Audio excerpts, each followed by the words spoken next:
नमस्कार साथियों।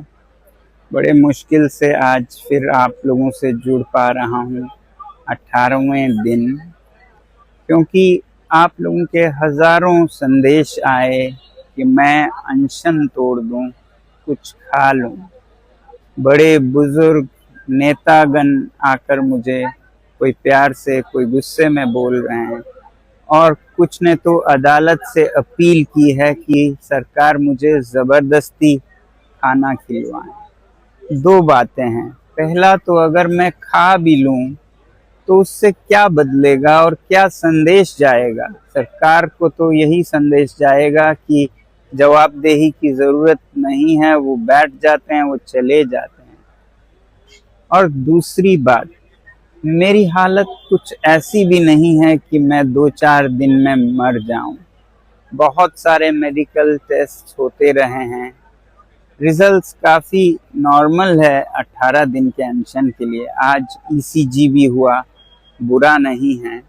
तो इसलिए मैं अभी कई दिन चल सकता हूँ। हाँ, कमज़ोरी है, मेरे मसल्स ख़त्म हो रहे हैं, मगर मेरा दिल और कोर अभी भी ठीक चल रहा है। तो इसलिए सिर्फ अनशन तोड़ने को कहने के बजाय मैं आप लोगों से विनती करूंगा कि आप भी एक छोटा कदम उठाएं। 20 जुलाई को इतनी बड़ी संख्या में आएं कि एक संदेश सरकार को जाए।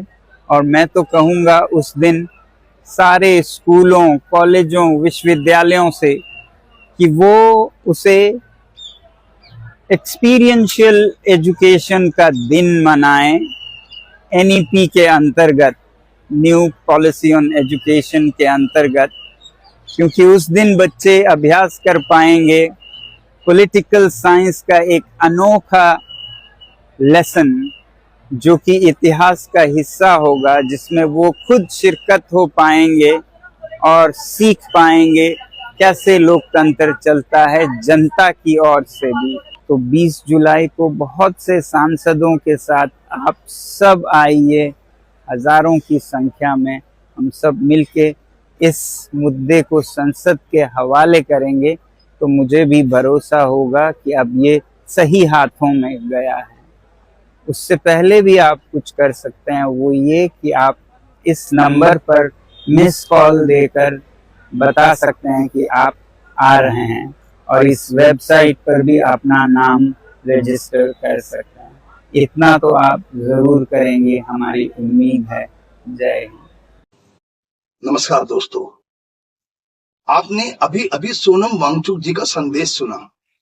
उन्होंने देशवासियों से अपील की है कि अगर आप सच में इस अभियान के साथ में जुड़ना चाहते हो, इस आंदोलन का समर्थन करना चाहते हो, तो सिर्फ उनके अनशन की चिंता मत कीजिए, बल्कि 20 जुलाई को शांतिपूर्ण और लोकतांत्रिक तरीके से चलो संसद अभियान में शामिल होकर अपनी आवाज उठाइए। दोस्तों, इस वीडियो में मैं किसी राजनीतिक दल की बात नहीं करूंगा।